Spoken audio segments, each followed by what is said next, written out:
మహబూబ్ నగర్ స్థానిక సంస్థల ఎమ్మెల్సీ ఉప ఎన్నిక జరుగుతోంది. కొడంగల్ ఎంపీడీఓ కార్యాలయంలో CM Revanth Reddy ex officio vote వినియోగించుకోనున్నారు. కాసేపట్లోనే పోలింగ్ ప్రక్రియ ప్రారంభం కానుంది. మొత్తం 1439 మంది తమ ఓటు హక్కును వినియోగించుకోనున్నారు. ఉమ్మడి జిల్లా వ్యాప్తంగా 10 పోలింగ్ కేంద్రాలు ఏర్పాటు చేశారు. పోలింగ్ కేంద్రాల దగ్గర 144 సెక్షన్ అమలవుతోంది. నియమావళిని ఉల్లంఘిస్తే కఠిన చర్యలు తీసుకుంటామని ఎన్నికల అధికారులు ప్రకటించారు.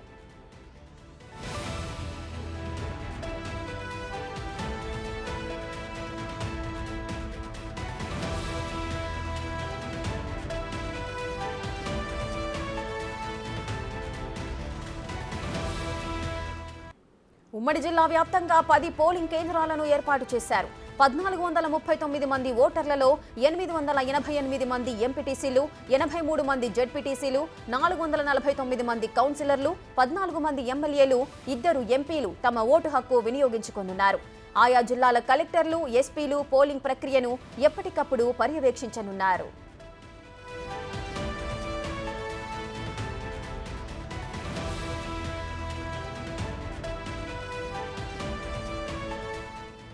ఎమ్మెల్సీ ఎన్నికలకు సంబంధించిన పూర్తి డీటెయిల్స్ మా ప్రతినిధి శంకర్ అందిస్తారు. ఎమ్మెల్సీ ఉప ఎన్నికకు సంబంధించినటువంటి అన్ని ఏర్పాట్లు పూర్తయ్యాయి. ప్రస్తుతం మనతో కాంగ్రెస్ అభ్యర్థిగా ఉన్నటువంటి మనేజీవన్ రెడ్డి కూడా ఉన్నాడు. ఆయన పోలింగ్ కేంద్రాల దగ్గర కూడా పరిశీలిస్తున్నారు. సార్ చెప్పండి సార్, ఎట్లా ఉండబోతుంది, ఏర్పాట్లు ఎట్లా చేశారు, మీ విజయం ఎట్లా ఉండబోతుంది సార్? ఏర్పాట్లు ప్రభుత్వ యంత్రాంగం ఏర్పాట్లన్నీ భారీ స్థాయిలో చేశారు. అన్నీ పర్ఫెక్ట్ ఉన్నాయి. దానికి కలెక్టర్ గారికి ధన్యవాదాలు తెలుపుతున్నాను. విక్టరీ అనేది కన్ఫర్మ్ అయిపోయిందండి. వేరే దాంట్లో నాకు ఏం ఆలోచన కానీ ఎటువంటి సందేహం ఏం లేదు. డెఫినెట్గా భారీ మెజార్టీతో గెలవబోతున్నాను.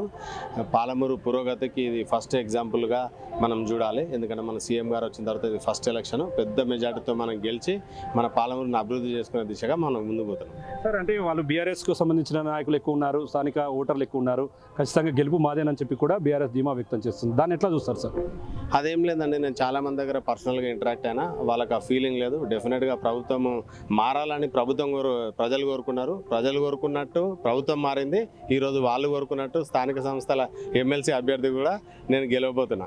అంటే సార్, గతంలో వాళ్ళన్నట్టుగా అంటే మీరు అన్నట్టుగా వాళ్ళకు మర్యాదలు లేవు కాబట్టి వాళ్ళు కాంగ్రెస్ వైపు మొగ్గు చూపుతున్నారు. ఒకవేళ మీరు గెలిస్తే వారికి సంబంధించి అదే రిపీట్ అవుతుందా, లేకుంటే ప్రజాపాలన ఖచ్చితంగా వాళ్ళ దృష్టికి తీసుకుపోతారా?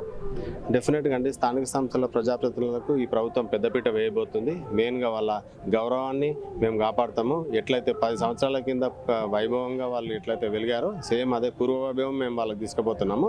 వాళ్ళకి డెఫినెట్గా పెద్దపీట ఇస్తాం. చూస్తున్నా మొత్తంగా అయితే ఇది అంటే స్టార్ట్ అయింది. దీనికి సంబంధించి గతంలో ఉన్నటువంటి బీఆర్ఎస్ నాయకులంతా కూడా చాలా మర్యాదలు లేమని చెప్పి దానికోసమే కాంగ్రెస్ వైపు చూస్తున్నామని చెప్పి అన్నారు. దానికి సంబంధించి ఈసారి ఈ స్థానిక సంస్థల ఓటర్లంతా కూడా కాంగ్రెస్ వైపు ఉన్నారు, కాంగ్రెస్కే ఓటేస్తారు. ఖచ్చితంగా నా విజయం దాదాపుగా ఖరారు అయిందని చెప్పి కూడా కాంగ్రెస్ ఎమ్మెల్సీ అభ్యర్థిగా ఉన్నటువంటి జీవన్ రెడ్డి చెప్తున్నటువంటి పరిస్థితి కనిపిస్తుంది. ఇది ఇక్కడ latest update. Camera person Nageshwar, Shankar Goud, Big TV, Mahabubnagar నుండి.